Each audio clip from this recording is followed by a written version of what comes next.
Bonjour à tous, bienvenue dans ce webinaire Scientifit. Pour ceux qui ne connaissent pas ce type de format, vous allez voir que c'est un format qui est assez court. Vous n'avez pas la possibilité forcément d'intervenir à l'oral, mais vous allez avoir sur votre droite un petit chat sur lequel vous pourrez poser vos questions. La première question que j'ai à vous poser, c'est est-ce que vous m'entendez? Si je n'ai pas de réponse contraire, je partirai du principe que vous me voyez bien et que vous m'entendez bien. Encore une fois, n'hésitez pas à me dire si jamais il y a des problèmes de son ou d'image via le petit chat qui est sur votre droite. Bonsoir Daniel. Du coup, j'ai décidé de faire ce webinaire plus que de vous faire une présentation de ce que nous proposons chez Scientifit, à savoir une solution de semelle orthopédique imprimée en 3D, mais plus d'essayer de vous faire comprendre en fait pourquoi les utilisateurs actuels de notre solution ont décidé de passer sur ce type de produit, de changer leur technique et surtout comment ils ont pu mettre ça en place. Ce que je vais faire, c'est que je vais vous partager une petite présentation et je vais essayer de vous expliquer le retour que j'ai, encore une fois, de nos utilisateurs, qui sont un peu plus de 300 maintenant, pour vous expliquer les différentes problématiques qu'ils ont rencontrées et les actions qu'ils ont mis en place pour y répondre. Je vais vous partager mon écran.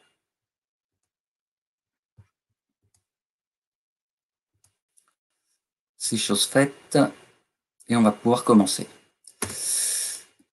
L'idée pour commencer, c'était déjà de vous faire un petit rappel sur les solutions qui sont proposées actuellement sur le marché, des solutions au sens large en 3D, que ce soit de l'impression 3D ou du fraisage numérique, par exemple, des solutions dites. Ça s'organise souvent comme la nôtre, c'est-à-dire que vous allez avoir un dispositif pour pouvoir prendre l'empreinte de la voûte plantaire et donc du pied du patient. Ensuite, vous allez pouvoir charger cette empreinte sur une application qui va vous aider à designer la semelle. Et ensuite, comme beaucoup de solutions, c'est une solution déportée, c'est-à-dire qu'on va se charger d'imprimer chez nous le produit que vous avez dessiné et ensuite de vous le renvoyer en 5 jours ouvrés. Il y a quelques solutions qui permettent l'intégration totale également du coup de la production dans le cabinet. C'est vrai que chez Scientifit, on va travailler sur des machines qui sont des machines d'experts à niveau industriel, qui permettent de faire beaucoup de volume et également de ne pas perdre du temps à faire de grandes quantités. Et du coup, on est sur une tarification, pour vous donner une idée, sur des machines qui commencent à peu près à 150 000 euros. Et c'est très compliqué parfois pour les cabinets de professionnels de podologie d'investir dans ce type de machine. Il faut savoir aussi que derrière les machines, c'est pas juste un petit bouton sur lequel on appuie. On a des ingénieurs, des techniciens qui vont bien sûr veiller au bon fonctionnement des machines et qui vont vérifier la qualité des produits finis qu'on va pouvoir produire. Mais globalement, ça va toujours se passer sur ces différentes étapes, une prise d'empreinte, une modélisation de semelle, l'envoi de la semelle à l'industriel, la production et la relivraison aux professionnels de santé. Je vais commencer les points par ce qui est pour moi et ce qui est pour nos utilisateurs les avantages qu'on peut avoir en utilisant une solution d'impression 3D. On peut avoir aussi certains avantages en utilisant d'autres techniques de fabrication. Ce qu'on observe, c'est que typiquement chez Scientifit, on ne se veut pas comme une solution avec l'idée de révolutionner toute la thérapeutique. En revanche, ce qui est sûr, c'est que le produit final, la semelle orthopédique, va être un peu différent des semelles que vous avez l'habitude de réaliser, que ce soit de façon classique, posturale ou avec le thermoformage. Le point le plus important, je pense, c'est l'observance thérapeutique. C'est tout simplement le fait que les patients vont porter les semelles qu'on leur remet. Et pour ça, l'avantage de l'impression 3D, ça va être tout d'abord la finesse de la semelle. On va avoir des semelles qui peuvent faire moins d'1,5 mm d'épaisseur et qui vont nous permettre du coup d'être adaptés à la plupart des chaussants, même des très faibles volumes chaussants, comme on pourrait rencontrer dans certaines chaussures de ville, escarpins, ou même certaines chaussures de sport, comme des chaussures de foot, où on a du mal parfois à faire rentrer des semelles, on va dire, un peu plus classiques. L'intérêt aussi, bien sûr, d'utiliser l'impression 3D, c'est la légèreté. Ça ne va pas rajouter en soi beaucoup de poids dans la chaussure. On est sur des semelles qui font moins de 10 grammes. Il faut savoir que, en fonction des matériaux que vous allez utiliser, que ce soit pour un complexage en thermoformage ou en classique, on va plutôt être sur des semelles aux alentours des 70-80 grammes. Donc ça n'a pas un intérêt forcément pour tous les patients, cette légèreté, mais elle est beaucoup appréciée, notamment de certains sportifs qui cherchent à gagner en efficacité et également à retirer un petit peu de poids au niveau de leurs chaussures. Et c'est ce qu'on peut leur apporter grâce à une solution de semelle imprimée en 3D. Et enfin, on a bien évidemment du confort. Ce qu'on observe, c'est qu'avec une technique de scan 3D et avec une précision de la production au niveau de la semelle, qui est une précision au micron près, on a tout de suite une sensation de confort quand on va mettre les semelles et on a moins cette période d'adaptation qu'on a normalement sur d'autres semelles, en tout cas qui sont fabriquées d'une façon un peu plus classique. L'intérêt aussi d'utiliser une solution numérique, encore pour le patient, c'est d'avoir une certitude sur la reproductibilité du plan d'appareillage. Je m'explique.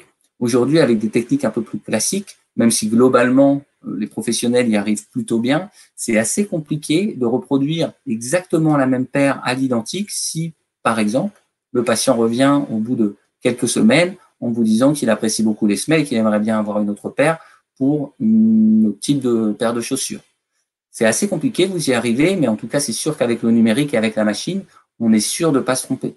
Il arrive aussi que le patient perde une semelle droite, l'oublie quelque part, la gauche, le chien va la manger, c'est déjà arrivé. Du coup, on peut aussi reproduire juste la semelle droite ou juste la semelle gauche en fonction des problématiques qui ont été apportées par le patient. Ce qui est intéressant aussi, c'est la durabilité des matériaux utilisés. C'est même, j'ai envie de vous dire, parfois ce qu'on nous reproche. Je ne dis pas que les professionnels cherchent de l'obsolescence programmée, mais il est vrai que parfois on se dit pourquoi je vais utiliser une semelle qui dure dans le temps parce que le patient du coup ne va pas revenir et je ne vais pas pouvoir refaire des consultations, notamment ce qui est prévu par la sécurité sociale une fois par an. C'est vrai, mais l'intérêt d'avoir de la durabilité sur les matériaux utilisés, c'est de pouvoir garantir au patient, en fait, tout simplement, la semelle va garder ses caractéristiques techniques, je veux même dire biomécaniques, dans le temps. Aujourd'hui, il n'y a pas d'études qui sont réalisées, mais ce qui est certain, c'est que, en fonction des complexages que vous allez faire, il va y avoir un certain affaissement sur la semelle, et la semelle n'aura pas la même efficacité. Ce sera peut-être pour du mieux ou pour du moins bien, mais elle n'aura pas la même efficacité à 3 mois, 6 mois, 9 mois. Et ça, avec l'impression 3D, les matériaux qu'on utilise, on va pouvoir le garantir. Et c'est très important, notamment pour les personnes qui ont différents types de pathologies, mais également pour les sportifs, pour être sûr que la course qu'il va faire dans 3 mois, sa semelle aura la même efficacité, et la course à 6 mois, et la course à 9 mois, etc. Enfin, ce qui est intéressant aussi dans les solutions numériques, c'est tout le côté pédagogique. En effet, vous allez avoir une application sur laquelle vous allez pouvoir dessiner, designer la semelle, comme je vous le disais, et l'idée, une fois que c'est maîtrisé, et ce que font la plupart de nos utilisateurs, ça va être de montrer tout simplement, plus que montrer l'empreinte en 3D du patient, mais de réaliser le plan d'appareillage avec le patient en lui expliquant les différentes modifications qu'on va pouvoir apporter sur la semelle pour régler sa pathologie. On peut le faire en live, il a vraiment cet échange avec le praticien, et je dirais que c'est un petit peu comme des plateformes de pression que vous allez utiliser ou d'autres logiciels sur lesquels, au final, vous n'avez pas forcément besoin pour réaliser le diagnostic, mais c'est aussi un logiciel qui va vous aider à communiquer avec le patient et à lui faire comprendre sa problématique parce qu'il le voit tout simplement. Et ensuite, oui, pour finir, effectivement, on a une pression qui est au dixième de millimètre près, donc on va être sur des choses qui sont ultra précises. C'est pas un gage en soi de qualité de plan d'appareillage parce que ça va être opérateur dépendant, c'est-à-dire que c'est le praticien qui va dessiner la semelle, mais à partir du moment où c'est dessiné, sur tous les éléments et sur le positionnement par rapport à l'empreinte, on va être sur une précision au dixième de millimètre. C'est en gros, moi, les intérêts que je retiens et qui ont été communiqués par nos utilisateurs sur le côté, quels sont les avantages pour le patient. Enfin, bien sûr, ces avantages pour le patient, ce sont aussi des avantages pour les praticiens, mais je les ai différenciés et je vous ai fait une autre petite slide pour les avantages qui sont sur le praticien. Alors l'idée déjà de toutes les solutions numériques, la nôtre, mais comme d'autres, de celles d'autres confrères, c'est vraiment de partir du principe qu'aujourd'hui, le professionnel de santé, le podologue, c'est un des seuls métiers aujourd'hui dans le médical où le praticien est à la fois praticien et prothésiste. Dans le dentaire, on a un dentiste, on va avoir un prothésiste dentaire. Dans la podologie, on a souvent les deux qui sont alliés, alors que on pourrait partir du principe que la vraie valeur ajoutée du praticien, il va être plutôt dans l'analyse, dans le diagnostic, plus que dans le fait de passer du temps dans l'atelier à réaliser ses orthèses et tout simplement à construire des semelles. Donc vraiment, l'idée, c'est passer sur une solution numérique pour limiter tout ce temps en atelier sur lequel on pense ça peut être remis en question, mais que vous avez moins de valeur ajoutée, et se concentrer sur le patient au niveau du diagnostic, mais peut-être pas que, pouvoir aussi peut-être recevoir plus de patients parce qu'on aura limité le temps en atelier. Ce qu'il faut voir aussi pour le praticien, c'est que parfois il y a une confusion sur le fait qu'une fois qu'on met une solution numérique d'impression 3D ou de fraisage en place, eh bien c'est une solution qu'on va utiliser systématiquement. Alors c'est faux. Aujourd'hui, nous, on a des utilisateurs qui vont utiliser Scientific pour 100% de leur activité. Donc, on est capable de dire qu'on arrive globalement à tout soigner avec nos semelles orthopédiques. Mais la majorité, et dans la majorité des cas, pardon, les gens ne voient pas ça comme une solution exclusive. C'est-à-dire qu'ils vont garder un peu de thermoformage, ils vont garder un peu de classique, pourquoi pas aussi utiliser d'autres systèmes comme du fraisage numérique, et ils vont dédier ce traitement à une certaine typologie de patientèle ou tout simplement dans leur pratique à certaines pathologies exercées. Aujourd'hui, il faut savoir que même si globalement tout le monde fonctionne de la même façon, on a des différences entre les professionnels de santé qui vont réaliser différents traitements pour la même pathologie, qui vont avoir des résultats cohérents. Donc l'idée, c'est ni de critiquer l'un ni de critiquer l'autre, mais c'est plus de voir si jamais vous introduisez ce type de solution dans vos cabinets, eh bien tout simplement, pour vous, dans votre quotidien, en fait, à qui ça pourrait s'adresser. Et souvent, moi, quand je vais dans les cabinets présenter la solution scientifique, quand les gens voient les semelles, le logiciel, etc., ils ont tout de suite une idée d'un certain type de patientèle à adresser et également d'un certain type de pathologie qu'ils vont pouvoir traiter avec nos semelles. L'idée aussi, c'est pour le praticien d'avoir bien évidemment de la répétabilité, comme je vous disais, de la résistance dans le temps. Alors, il ne faut pas croire que résistance, justement, ça rime avec un patient qui ne revient pas. Je pense qu'il y a toute une problématique de communication qui doit être faite avec le patient pour lui expliquer que sa pathologie peut être amenée à évoluer, qu'on a besoin de faire des contrôles. Souvent, on voit aussi que les patients reviennent parce qu'ils sont motivés par un remboursement de la sécurité sociale et de la mutuelle. Et je vais aller même plus loin. Peut-être que c'est pas ce patient qui va revenir parce qu'il est content de les semelles, ça lui plaît, et sa problématique n'a pas évolué. Mais du coup, il y aura peut-être aussi le bouche à oreille qui va faire que, puisqu'il est content, ça sera peut-être aussi des personnes de sa famille, ses amis qui vont passer dans le cabinet. Donc l'idée, c'est vraiment de proposer quelque chose, une semelle premium pour aussi essayer de développer l'activité avec d'autres patients, tout simplement. Il faut savoir que les semelles chez Scientific, et je pense chez aussi d'autres de nos confrères, sont modifiables. Il ne faut pas croire qu'une fois qu'on a récupéré la semelle, s'il y a une problématique à un moment donné, que le patient revient parce qu'il y a un traumatisme, il y a une douleur à un certain endroit, on ne peut rien faire, qu'il faudra recommander une semelle. Bien au contraire, on va pouvoir y ajouter évidemment tous les éléments de podologie que vous utilisez habituellement. Et on va pouvoir également modifier la semelle au pistolet à air chaud. En fait, chez Scientific, le matériel qui est utilisé, c'est du polyamide 12. C'est du matériel qui va être thermoformable à partir de 130 degrés. Et c'est un matériel aussi qui se comporte très bien avec le touret. Donc, vous allez pouvoir enlever de la matière pour assouplir une voûte si besoin, ou pour assortir ou assouplir un élément qui serait un peu trop dérangeant comme un ARC ou une BRC. Ce que je vois la plupart du temps et le pourquoi les gens ne passent pas forcément sur des solutions numériques, je pense que c'est déjà le fait de quitter sa zone de confort. Je peux très bien comprendre. C'est-à-dire qu'aujourd'hui, peu importe la technique qui est utilisée, il ne faut pas se leurrer, c'est des techniques qui marchent. Les patients sont bien soignés. Les prescripteurs renvoient toujours des patients parce qu'il y a des résultats. Donc, il ne faut pas se dire, en tout cas, encore une fois, que ça va être une révolution thérapeutique. Et la plupart des gens se disent, j'ai des bons résultats. Une solution numérique, ça a l'air tentant, mais pourquoi sortir de ma zone de confort et pourquoi changer tout simplement? Il y a une certaine peur aussi, il y a une zone de stress qui va être amenée avec l'utilisation de nouveaux outils numériques. Et l'idée, c'est vraiment nous, de notre côté, de vous aider à passer le cap, de vous aider à essayer. Et je peux vous dire que, avec mon expérience sur tous les utilisateurs, cette zone de stress, elle disparaît, pas avec les discours que je vais pouvoir avoir, mais elle disparaît tout simplement à partir du moment où il y a eu des résultats cohérents sur quelques patients. L'idée après aussi, c'est de pouvoir, entre guillemets, communiquer et d'avoir le bon discours sur ce type de solution avec le patient et avec le prescripteur.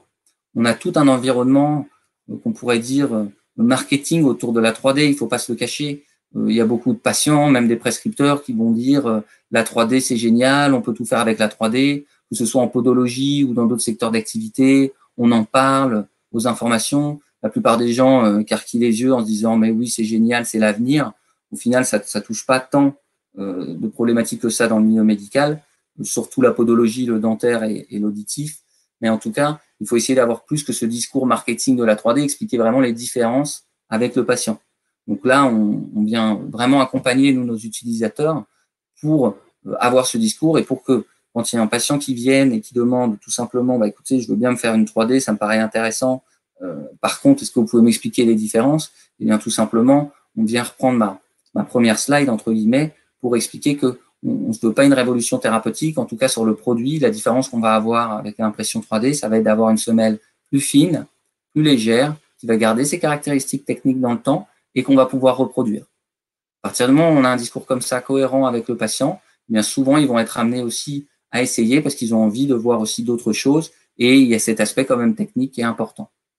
L'idée aussi de mettre ce type de solution, chez la plupart des utilisateurs que j'équipe, ce sont des gens, on pourrait croire que c'est des jeunes qui sortent d'école, qui sont plutôt techno, mais il y en a beaucoup en fait qui ont entre guillemets de la bouteille, c'est-à-dire des gens qui sont installés depuis 10, 15, 20, 25 ans et qui en fait ont développé le réseau quand ils se sont installés, ils sont allés voir parfois en direct les médecins, les rhumatos, ils ont essayé d'adresser certains chirurgiens ortho et au fur et à mesure du temps, bah, ça s'est un peu essoufflé, il y a de la concurrence qui est arrivée et le fait de pouvoir mettre en place une nouvelle solution, c'est un peu un déclic aussi pour aller relancer son réseau, tout simplement. Donc d'aller retourner voir les prescripteurs. Chez Scientifique, typiquement, on met des courriers types en place qui expliquent que le praticien a mis cette nouvelle technologie, en quoi elle consiste, et ça aide aussi à relancer son réseau. En tout cas, c'est l'idée. Pour vous donner une idée, nous, on a des courriers types pour les rhumatos, les pédiatres, les généralistes et les chirurgiens, par exemple. Ce qui est important aussi dans l'impression 3D, il y en a beaucoup qui n'ont pas d'idée, il y en a beaucoup qui me disent que c'est peut-être cher. Je dirais pas que c'est cher, mais ce qui est sûr, c'est que c'est un coût qui va être plus important que l'achat de vos matériaux classiques que vous pourriez avoir chez les différents fournisseurs de podologie. Souvent, le calcul de la semelle chez les professionnels de santé n'est pas forcément bien réalisé. Je m'explique, la plupart des temps, les gens qui la calculent déjà vont calculer le prix de revient de la semelle par rapport aux matériaux qui ont été commandés, tout simplement. Et du coup, si on calcule que ce prix des matériaux, eh bien, on va se retrouver avec des semelles qui vont varier de 5, 10, 15, 20 euros, peut-être 25 pour ceux qui utilisent des modules. Mais ce qu'on calcule jamais, à part peut-être certaines personnes, c'est le temps qu'on y passe. Et on pourrait aussi avoir ce calcul, que ce soit pour un soin pour réaliser une semelle, que si je mets 30 minutes à faire une semelle, eh ben, c'est peut-être un soin à 35 euros que j'ai raté, ou c'est peut-être une autre consultation que j'aurais pu réaliser. Donc, il y a vraiment ce calcul à avoir. Tout le monde n'a pas un planning plein jusqu'à 3 mois, mais c'est quand même ce calcul à avoir de dire, au final, combien ça me coûte vraiment de faire mes orthèses plantaires. Donc, il faut réfléchir au pricing, et l'idée du pricing, c'est aussi de réfléchir à faire une tarification différenciée dans la mesure du possible pour essayer de répercuter ce coût au patient final. Il y a quand même un coût sur l'impression 3D. Pour ceux qui veulent connaître les tarifs, n'hésitez pas à revenir vers moi à la suite de ce webinaire. Mais en gros, chez Scientifique, il va falloir compter 40 euros pour une paire. Et du coup, souvent, ces utilisateurs, ils vont mettre une différenciation tarifaire, proposer un prix un peu plus élevé en expliquant la différence que je vous ai expliquée à l'instant avec la légèreté, la finesse, etc. Et ils vont laisser le choix parfois aussi du traitement au patient, sachant que dans tous les cas, ils vont réussir à traiter le patient. Et le patient, en fonction de ses arguments, il ne va pas se sentir biaisé parce qu'il ne va pas se dire qu'il va y avoir une augmentation d'un coût au cabinet. Et du coup, c'est globalement bien accepté et ce sera au patient de décider s'il est prêt à mettre un petit peu plus d'argent pour un autre type de produit. Il faut vraiment imaginer le boulanger, vous allez acheter une baguette de pain. Si demain, la baguette de pain, elle passe de 1 euro à 1,30 €, eh bien, vous allez râler. Si demain, vous allez chez le boulanger, il vous propose la même baguette à 1 euro, mais il a créé une autre baguette bio et aux céréales à 1,40 €, vous serez libre de l'acheter, mais il n'y aura pas cette problématique de se sentir, entre guillemets, biaisé par une augmentation tarifaire. L'idée également, et dans le discours, c'est vraiment de se différencier. Aujourd'hui, les solutions numériques, elles sont encore très peu utilisé, même si ça commence à arriver dans pas mal de cabinets. Pour vous dire, nous, chez Scientifique, comme je vous le disais, on est 300 utilisateurs. Si je fais en global, je pars du principe qu'on a 100 départements français, eh bien, ça va me faire 3 utilisateurs par département. Donc, c'est aussi une solution qui est prise pour pouvoir se différencier de la concurrence qui existe sur le secteur, et encore une fois, qui ne va pas forcément être exclusif, parce qu'on va être amené à mettre cette solution et également à réaliser des semelles avec des méthodologies un petit peu plus classiques. J'ai essayé de faire court pour cette présentation. Je ne voulais pas vous montrer la solution en soi, je voulais juste vous expliquer un petit peu bien comment les utilisateurs mettaient ce type de solution en place. Juste pour terminer, je voulais vous montrer une petite vidéo, parce qu'il y en a beaucoup qui confondent encore une fois fraisage numérique, impression 3D par filament et impression 3D par feuilletage de poudre, la technique qui est utilisée aujourd'hui chez Scientifique, pour que vous puissiez comprendre un petit peu comment les semelles se font. Je vais lancer la vidéo. Donc en fait, quand vous commandez chez Scientifique, ça va passer dans nos machines, ça va être donc mis par nos ingénieurs directement dans les machines, dans les imprimantes 3D. Vous avez vu que ça prend pas mal de place, une imprimante 3D, ça peut être comme une petite voiture. On va avoir des couches de poudre qui vont passer, qui vont être rigidifiées grâce à un procédé chimique au laser, et ensuite, on va ressortir le produit fini, le nettoyer, enlever la poudre, le valider, le vérifier, et on va pouvoir y coller un recouvrement. L'idée, c'est de vous envoyer un produit fini. Aujourd'hui, on est fabricant sur la partie blanche que vous voyez, qui est une partie en polyamide, mais l'idée, c'est de rajouter un recouvrement, que ce soit des recouvrements EVA, ortholite, pour que vous ayez un produit fini.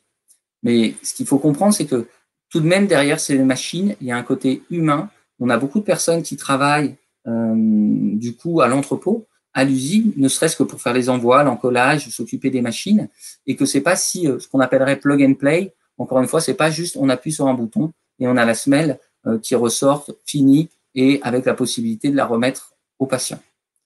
Je vais arrêter le partage. Il n'y a pas eu trop de questions. Je ne m'attendais pas à énormément de questions pour ce type de webinaire. En tout cas, sachez que vous avez du coup nos coordonnées. Ne pas hésiter à nous contacter, ne pas hésiter à vous renseigner même sur d'autres industriels pour savoir si ça peut être intéressant pour vous d'utiliser tel type de technique comme le fraisage, la semelle par dépôt de filament ou la semelle par feuilletage de poudre chez Scientifique. Et il ne me reste plus qu'à vous dire bonne soirée, bon courage, bonne chance pour cette reprise et à bientôt. Merci, au revoir.